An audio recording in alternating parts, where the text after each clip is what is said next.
आज से हम लोग फिजिक्स की शुरुआत कर रहे हैं। इसके पहले की क्लास में अभी तक हम लोगों ने मैथ पढ़े हैं। अब हम लोग क्या करेंगे, फिजिक्स पढ़ेंगे। फिजिक्स यानी कि साइंस के अंतर्गत फिजिक्स पहला चैप्टर है प्रकाश, परावर्तन तथा अपवर्तन। प्रकाश का परावर्तन तथा अपवर्तन। अब हम लोग आते हैं पहले कि भौतिक क्या है। तो प्राकृतिक एवं इसमें होने वाली घटनाओं के अध्ययन को हम लोग क्या बोलेंगे, भौतिक बोलेंगे। यानी देखिए क्या लिखे हुए हैं, प्राकृतिक एवं उसमें होने वाली घटनाओं के अध्ययन को भौतिक कहते हैं। एक लाइन में दे देना है। अब बोलेंगे ये सब एग्जाम में आएगा, नहीं ये सब एग्जाम में नहीं, लेकिन फिजिक्स पढ़ रहे हैं तो ये सब की जानकारी होनी बहुत आवश्यक है। उसके बाद हम लोग नीचे आ जाएंगे डायरेक्ट प्रकाश। हम लोग का सिलेबस में क्या है, प्रकाश। अब प्रकाश क्या है, आप लोग बोलेंगे प्रकाश क्या है। प्रकाश तो सभी लोग जानते हैं।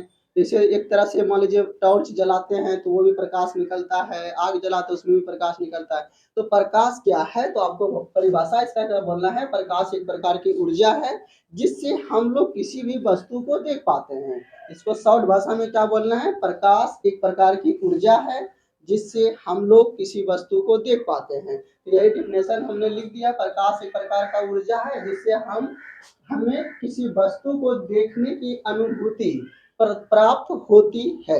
उसके बाद नीचे कुछ मुख्य बिंदु हैं, आप लोग उसे याद करेंगे।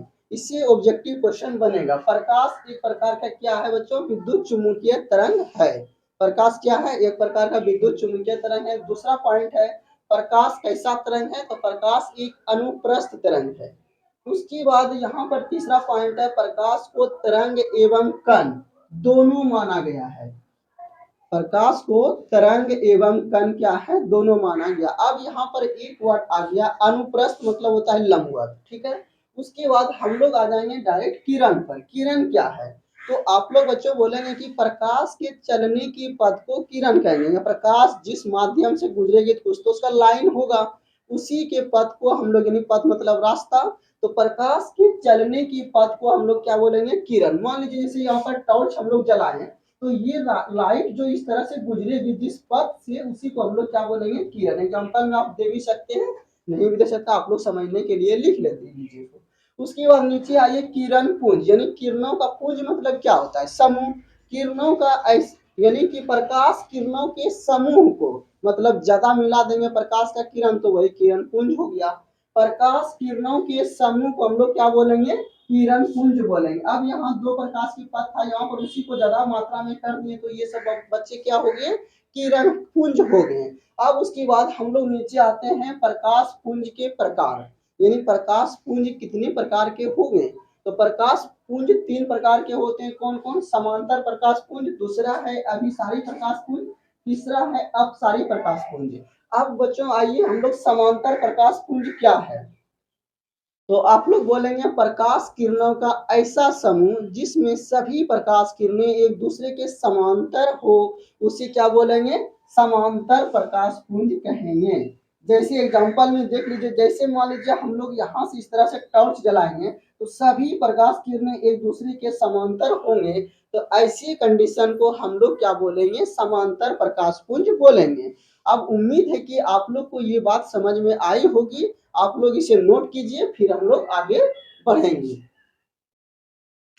अब हम लोग क्या पढ़ेंगे, समांतर प्रकाश पुंज पढ़ लिए, अब पढ़ेंगे अभिसारी प्रकाश पुंज। तो बच्चों अभिसारी प्रकाश पुंज क्या है, तो बोलिए, आप लोग बोलेंगे जब विभिन्न प्रकाश किरणें एक ही बिंदु पर आकर मिले, सभी दिशाओं से एक ही बिंदु पर आकर मिले, तो उसे क्या कहेंगे हम लोग, अभिसारी प्रकाश पुंज कहेंगे। यहाँ पर देखिए सभी दिशाओं से किरण एक ही बिंदु पर आ रही है, तो ऐसी किरण पुंज को हम लोग क्या बोलेंगे, अभिसारी प्रकाश पुंज। अब बच्चों दूसरा है अपसारी प्रकाश पुंज। जब विभिन्न प्रकाश किरणें एक ही बिंदु से निकले तो उसे हम लोग क्या कहेंगे, अपसारी प्रकाश पुंज कहेंगे। यहाँ पर देखिए बच्चों ये बिंदु है, इससे विभिन्न प्रकाश किरणें निकल रही है, यहाँ पर आ रही है, यहाँ पर निकल रही है, तो इस स्थिति को क्या बोलेंगे, अपसारी प्रकाश पुंज। अब बच्चों आ जाते हैं छाया। तो छाया को समझने से पहले आप लोग ये समझ लीजिए अपारदर्शी वस्तु क्या है, जिससे प्रकाश की किरण नहीं गुजर पाए उसे अपारदर्शी वस्तु बोलेंगे, और जिससे प्रकाश की किरण गुजर सके उसे पारदर्शी वस्तु बोलेंगे।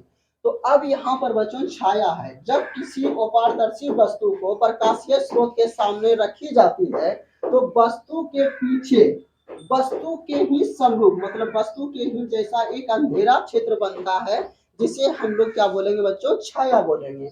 अब आते हैं विभिन्न यानी प्रकाश की चाल क्या है। प्रकाश द्वारा 1 सेकेंड में जितना भी दूरी तय करेगा उसे ही प्रकाश की चाल कहेंगे। अब विभिन्न माध्यमों में प्रकाश की चाल, ये 3 पॉइंट आप लोग याद रखेंगे जिससे ऑब्जेक्टिव क्वेश्चन बनेगा।